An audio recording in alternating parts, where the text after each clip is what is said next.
तो दोस्तों आज के इस वीडियो में मैं आप लोग के लिए क्लास 12 सामान्य हिंदी का बहुत ही इंपॉर्टेंट क्वेश्चन पेपर लाया हूं दोस्तों, जो कि आपके बोर्ड एग्जाम 2024 के लिए बहुत ही ज़्यादा इंपॉर्टेंट है।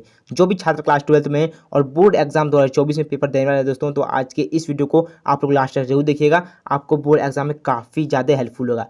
तो दोस्तों आप लोग का 22 फरवरी को क्लास 12 और 10th का हिंदी का पेपर है। तो आज के इस वीडियो में आप लोग के लिए क्लास 12 हिंदी का पेपर लाया है दोस्तों। तो आज के इस वीडियो को बढ़िया से देखिए, लास्ट तक देखिए और एक एक क्वेश्चन को अपने कॉपी में नोट कीजिए और आप भी बोर्ड एग्जाम में अच्छे अंक प्राप्त कीजिए। ठीक है, तो दोस्तों वीडियो के एंड तक बने रहे दोस्तों, और चैनल पर नए चैनल को सब्सक्राइब करके बेल आइकन को प्रेस कर दें, ताकि कोई वीडियो है सबसे पहले आप लोग को नोटिफिकेशन मिलती रहे और आपकी बोर्ड एग्जाम की तैयारी दोस्तों मजबूत होती रहे। ठीक है दोस्तों, देखिए समय 3 घंटे 15 मिनट दिया गया है दोस्तों। सारा कुछ बताऊंगा, डिटेल बताऊंगा, एक एक क्वेश्चन का सॉल्यूशन करके दिखाऊंगा दोस्तों। केवल आप लोग को वीडियो को लास्ट तक देखनी है और कॉपी और पेन लेके बैठ जाइए और एक एक क्वेश्चन को नोट कीजिए, पूरा खत्म कर जाइए। ठीक है दोस्तों, पूर्णांक 100 मार्क्स दिए गए दोस्तों, और पेपर है कौन सा, सामान्य हिंदी का 12th का 2024 बोर्ड एग्जाम का। ठीक है, तो सबसे पहले हम लोग खंड क करेंगे। कौन सा करेंगे दोस्तों, खंड क करेंगे। तो पहला क्वेश्चन आपके सामने दोस्तों पूछा गया आप लोग से।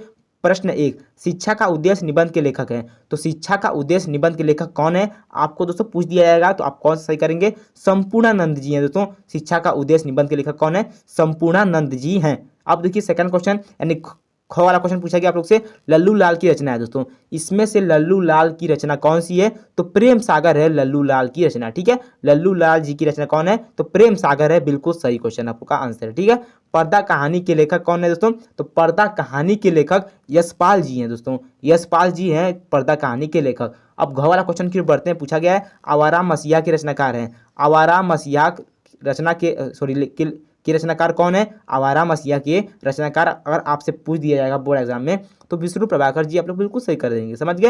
अब पूछा गया है बाण भट्ट की आत्मकथा के लेखक है दोस्तों। पूछा गया है बाण भट्ट की आत्मकथा के लेखक कौन है, तो हजारी प्रसाद द्विवेदी जी हैं दोस्तों। हजारी प्रसाद द्विवेदी जी हैं दोस्तों।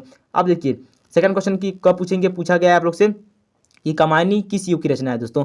तो कमायनी किस युग की रचना है, ये तो इजी क्वेश्चन है, सभी छात्रों को पता होगा कि कमायनी छायावादी युग की रचना है दोस्तों। कौन सी, छायावादी युग की रचना है। ख पूछा गया निम्नलिखित में से कौन सी प्रगतिवादी युग का है दोस्तों। इसमें से कौन सा कवि प्रगतिवादी युग का है, तो आपसे पूछ दिया जाएगा, तो आप लोग कौन सही मारेंगे, अग्रदास बिल्कुल सही मारेंगे दोस्तों। कौन सा, अग्रदास बिल्कुल सही मारेंगे। आज तार सप्तक का प्रकाशन किस वर्ष में हुआ था दोस्तों, तो तार सप्तक का प्रकाशन 1943 में हुआ था। समझ गए। अब देखिए घ क्वेश्चन पूछा गया है द्विवेदी युग की रचना इसमें से कौन सी नहीं है। इसमें से कौन सी द्विवेदी युग की रचना नहीं है, तो कौन सी नहीं है, तो कमायनी नहीं है इसमें से द्विवेदी युग की रचना, ये छायावादी युग की रचना है दोस्तों। अंगा पूछा है निम्नलिखित में से कौन सी कृति महाकवि महाकाव्य नहीं है इसमें से, तो कौन सा नहीं है, तो मामा इसमें से नहीं है, मामा इसमें से नहीं है। ऑप्शन नंबर 4 बिल्कुल सही है दोस्तों।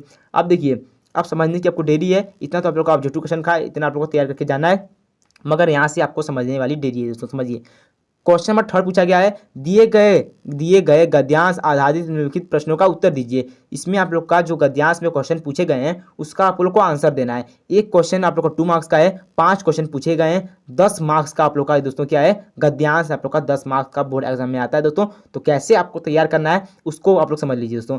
लगभग आपके बोर्ड एग्जाम में 12th में आप लोग का 6 चैप्टर दिए गए हैं दोस्तों।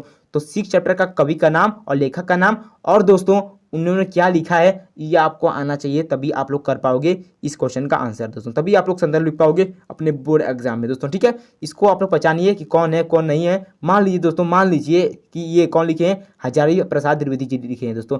तो इन्होंने क्या लिखा है, अशोक के फूल लिखा है दोस्तों। तो कैसे आप लोग लिखेंगे कि उपयुक्त गद्यांश हमारी पाठ्य पुस्तक अशोक के फूल नामक पाठ से लिया गया है और इसके लेखक कौन है, हजारी प्रसाद द्विवेदी जी हैं। इस प्रकार से आप लोग लिखोगे तो 2 नंबर आपको कोई रोक नहीं पाएगा, 2 नंबर आप लोग गद्यांश में बिल्कुल कंफर्म करके आओगे। संदर्भ इसी प्रकार से बोर्ड एग्जाम में दोस्तों लिखा जाता है। समझ गए, एक क्वेश्चन ये हो गया। अब देखिए अब आपसे ये पूछ दिया गया धरती वसुंधरा क्यों कहलाती है, ये तो छाट के लिखना है, ये तो गद्यांश में से छाट के लिखना है, ये तो आप लोग आसानी से कर सकते हो दोस्तों। रेखांकित अंक की व्याख्या करना है दोस्तों, रेखांकित अंक की व्याख्या करना है दोस्तों। तो इसमें जो भी रेखांक है उसको आप लोग व्याख्या कर लीजिए। जैसे यहाँ पर देखिए, यहाँ पर रेखांकित अंश है, इसको आप लोग को व्याख्या करना है दोस्तों। समझ गए। और 2 क्वेश्चन और पूछे गए हैं जिसको आप लोग आसानी से छाट कर लिख सकते हैं, आसानी से छाट कर लिख सकते हैं दोस्तों। नहीं आ रहा है तो अथवा करके दिया गया है दोस्तों, इसको भी आप लोग लिख सकते हैं, इसको भी आप लोग अपने बोर्ड एग्जाम में कॉपी में कर सकते हैं। यहाँ पर भी दोस्तों 1 2 3 4 5 क्वेश्चन दिए गए हैं, इस पांचों क्वेश्चन को हल कीजिए, 10 नंबर बिल्कुल कंफर्म करके जाइए दोस्तों, समझ गए। अब देखिए, अब क्वेश्चन नंबर 4 की बारी है दोस्तों। पूछा गया है दिए गए पद्यांश पर आधारित निम्नलिखित प्रश्न का उत्तर दीजिए। गद्यांश खत्म हुआ, अब पद्यांश की बारी है, 10 नंबर का ये भी है, सेम प्रोसेस उसमें भी है दोस्तों। 5 क्वेश्चन पूछे गए हैं, 5 क्वेश्चन यहाँ पर पूछे गए हैं। इसका भी आप लोग को क्या करना है, संदर्भ लिखना है दोस्तों, संदर्भ लिखना है। और 4 क्वेश्चन लिखा और कुछ दिया गया है, एक क्वेश्चन तो रेखांक अंश की व्याख्या, और 3 क्वेश्चन उसके आधार पर पूछे गए हैं, किसके, पद्यांश के आधार पर पूछे गए हैं। तो पद्यांश के पढ़कर आप लोग उसको कर जाइए और अच्छे से करिए, और आप भी अच्छे अंक प्राप्त कीजिए दोस्तों। इसका आप लोग को प्रयास करना पड़ेगा अपने बोर्ड एग्जाम के लिए। ऑलरेडी दोस्तों क्वेश्चन बैंक अवेलेबल है आपके स्टोर पर, जो आपके पास का स्टोर है उस पर दोस्तों ऑलरेडी क्वेश्चन बैंक अवेलेबल है, जाकर वहाँ से परचेज कीजिए और पूरा तैयार कर जाइए, जितने भी है सारा कुछ तैयार करके जाइए, और आप भी बोर्ड एग्जाम में अच्छे अंक प्राप्त कीजिए। समझ गए दोस्तों। अथवा किसी में भी दिया गया नहीं आ रहा है तो इसको भी आप लोग कर सकते हैं आपकी बोर्ड एग्जाम की कॉपी में दोस्तों, समझ गए। अब बारी क्वेश्चन 5 की ओर दोस्तों। पूछा गया है 5 का निम्नलिखित में से किसी एक लेखक का साहित्य परिचय देते हुए उनकी प्रमुख रचना का उल्लेख कीजिए दोस्तों, ठीक है। इनकी किसी एक रचना का आपको जीवन परिचय देना है और उल्लेख करना है उनकी एक कोई रचना का दोस्तों। तो 5 मार्क्स का है, 3 नंबर परिचय का और 2 नंबर उल्लेख का दोस्तों। 5 नंबर का आपको बोर्ड एग्जाम में आता है। तो कौन कौन से तैयार करके जाना है दोस्तों, देखिए, शब्द सीमा अधिकतम कितने, 80 शब्द में आप लोग को लिखना है। तो आचार्य हजारी प्रसाद द्विवेदी जी का आप लोग को तैयार करना है, APJ अब्दुल कलाम जी का तैयार करना है, और वासुदेव शरण अग्रवाल जी का तैयार करना है दोस्तों। इन तीनों आप लोग को तैयार कर लेते हो तो बोर्ड एग्जाम में कोई एक फंसेगा, और इसमें से कोई एक आप लोग को लिखना है दोस्तों। तो आप तो आराम से लिख के आ जाओगे जब आप लोग को तैयार रहेगा दोस्तों। तो ठीक है, समझ गए। सेम प्रोसेस वही आप लोग कवि में दोस्तों, यहाँ पर देखिए कवि में सेम प्रोसेस वही है, 80 शब्द में लिखना है दोस्तों। और कौन कौन से आपको तैयार करके जाना है, मैथिली शरण गुप्त जी का, सुमित्रा नंद पंत जी का, और रामधारी सिंह दिनकर जी का, तीन ही केवल तैयार करना है। 5 नंबर कंफर्म करके जाना है अपने बोर्ड एग्जाम में दोस्तों, 5 नंबर, समझ गए दोस्तों। अब बारी क्वेश्चन नंबर 6 की बारी। तो पूछा गया बहादुर अथवा पंचलाइट कहानी के उद्देश्य पर प्रकाश डालिए। किसमें, बहादुर कहानी और अथवा या पंचलाइट कहानी पर आप लोग को उद्देश्य जानना है। 80 शब्द में आप लोग को लिखना है दोस्तों। 5 नंबर का आप लोग से बोर्ड एग्जाम पूछेगा, अथवा करके दिया गया है। आप लोग ध्रुव यात्रा भी कर सकते हैं दोस्तों। इसका कुछ प्रोसेस है, अपने टीचर से पूछेंगे तो आप ऑलरेडी बता देंगे। आपके सब्जेक्ट टीचर जो भी हैं उनसे पूछिए, इसका प्रोसेस बता देंगे दोस्तों कि कौन सा आपको करना है, कौन सा नहीं करना है, समझ गए। अब देखिए क्वेश्चन देखिए, स्वफलित खंड काव्य के आधार पर किसी एक खंड के एक प्रश्न का उत्तर दीजिए। टीचर से पूछेंगे, ये भी आप लोग को टीचर बताएंगे दोस्तों। देखिए 5 नंबर का आता है, अलग अलग जिले का अलग अलग खंड काव्य आता है दोस्तों। क्या, अलग अलग जिले का अलग अलग खंड काव्य है। 12 का पेपर है, हिंदी का पेपर है, तो आजमगढ़ वाले अगर पूजा लिखेंगे दोस्तों, आजमगढ़ वाले अगर पूजा लिखेंगे। और 10th में आप लोग क्या लिखेंगे, 10th में अगर पूजा लिखेंगे, और 12th में श्रवण कुमार लिखेंगे दोस्तों। क्या, श्रवण कुमार लिखेंगे दोस्तों। और 10th में आप लोग अगर पूजा, और 12th में श्रवण कुमार लिखेंगे दोस्तों। 10th में और 12th में ये आप लोग का अंतर है, समझ गए दोस्तों। देखिए इतना करने के बाद आप लोग का अलग अलग जिले का अलग अलग खंड काव्य है, काफ़ी सारे यहाँ पर दिए गए हैं। तो पूछेंगे, बताएंगे कि आपको कौन सा तैयार करना है, कौन सा नहीं। ये थोड़ा आप लोग का टीचर वाला क्वेश्चन है, समझ गए। अब देखिए क्वेश्चन 8 की बारी है, खंड ख की बारी है। तो पूछा गया 8 क्वेश्चन में कि क में कि दिए गए संस्कृत गद्यांशों में से किसी एक का संदर्भ हिंदी में अनुवाद कीजिए, ठीक है। 7 नंबर का आप लोग का बोर्ड एग्जाम में आता है दोस्तों। या तो इसको कीजिए, या तो अथवा करके दिया गया है दोस्तों, या तो इसको भी कर सकते हैं। 5 क्वेश्चन नहीं, इसमें क्वेश्चन नहीं आएंगे। अनुवाद करना है, संदर्भ करना है, तो इसमें क्वेश्चन नहीं आते हैं दोस्तों, क्वेश्चन नहीं बनते हैं। क्वेश्चन 2 हो गया ना, संदर्भ और अनुवाद। 5 नंबर आप लोग का संदर्भ का, और 2 नंबर संदर्भ का, और 5 नंबर अनुवाद का, समझ गए। 2 दिया गया है, कोई एक ही करना है दोस्तों, समझ गए। सेम प्रोसेस वही आप लोग का है। पद्यांश की बारी वही आप लोग का है, 2 दिया गया है, कोई आप लोग को एक करना है। 7 नंबर बिल्कुल कंफर्म करके बोर्ड एग्जाम में जाना है दोस्तों। इसके बाद आप लोग की क्वेश्चन 9 आती है। तो निम्नलिखित मुहावरों में से किसी एक का अर्थ लिखकर वाक्य में प्रयोग कीजिए।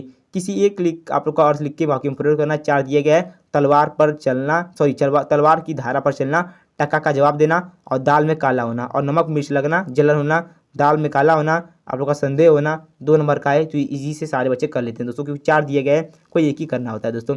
अब बारी क्वेश्चन नंबर 10 की पूछा गया है दोस्तों, निम्नलिखित शब्द के संधि विच्छेद के सही विकल्प का चयन कीजिए। सही विकल्प का चयन करना है दोस्तों। देखिए तथापि का संधि विच्छेद है, तो तथा धन अपि है, बहुत ही इजी क्वेश्चन, बी नंबर बिल्कुल सही है।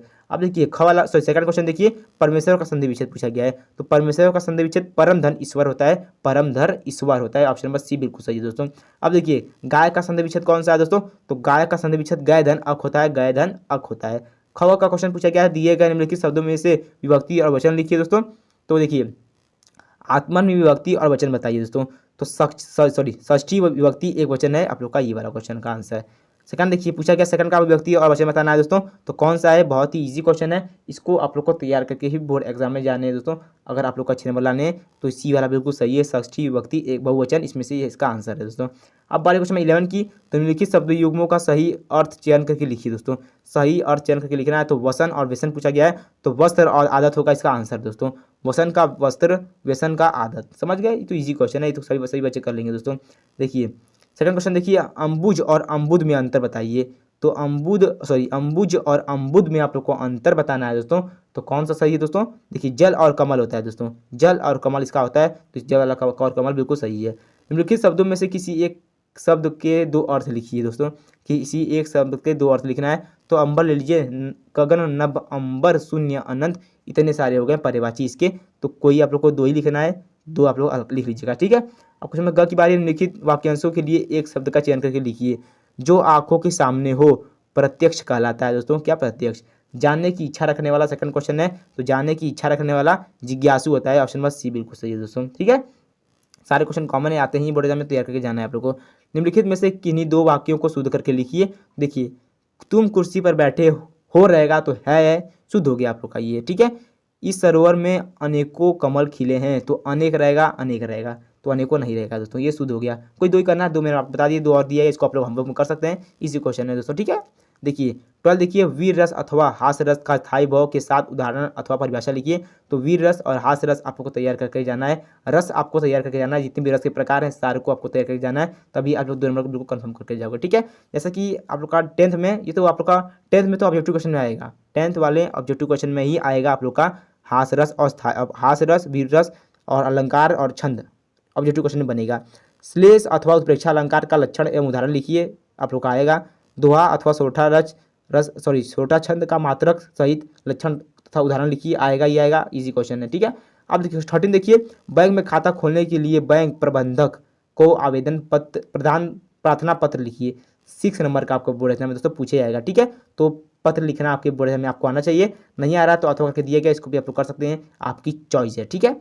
अब देखिए लास्ट क्वेश्चन आप लोग का पूछा गया, लास्ट क्वेश्चन आप लोग का है 14 नंबर क्वेश्चन, निम्नलिखित विषयों में से किसी एक पर अपनी भाषा शैली में निबंध लिखिए। 9 नंबर का क्वेश्चन है, देश में बेरोजगारी की समस्या, आतंकवाद की समस्या और समाधान, वृक्षारोपण का महत्व और विद्यार्थी और राजनीति और देश की समृद्धि और विकास में समाचार पत्रों की भूमिका। ये 5 निबंध है जिसको आपको बोर्ड एग्जाम में तैयार करके ही बोर्ड एग्जाम में जाने हैं, क्योंकि ये बहुत ही इंपॉर्टेंट क्वेश्चन है, इजी भी हैं, इंपॉर्टेंट भी हैं, सारे इसमें गुण हैं दोस्तों, तो इसको आप लोग को तैयार करके जाना है और बोर्ड एग्जाम में 100% आएगा, उसको आपको करके आने हैं और आप बिना आने में बिल्कुल कंफर्म करके आओगे बोर्ड एग्जाम में अगर तैयार कर लेते हो तो ठीक है।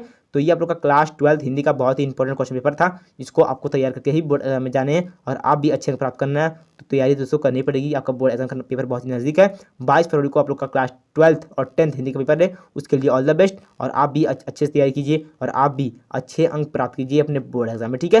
तो इसको आप लोग तैयार कर लीजिएगा दोस्तों, आप भी अच्छे अंक प्राप्त करोगे दोस्तों। ऑलरेडी आप लोग को सारा गाइडलाइन देंगे कि आपको बोर्ड एग्जाम में कॉपी कैसे लिखनी है, सारा कुछ बताएंगे दोस्तों। केवल आप हमारे चैनल के साथ जुड़े रहिए और संपर्क में रहिए कि कौन सी वीडियो आ रही है, कैसे आ रही है, सारा को आप देखते रहिए। 5 बजे के लगभग आपको वीडियो आ जाती है शाम को दोस्तों, तो उसको देखिए और आप भी अच्छे अंक प्राप्त कीजिए अपने बोर्ड एग्जाम में, ठीक है।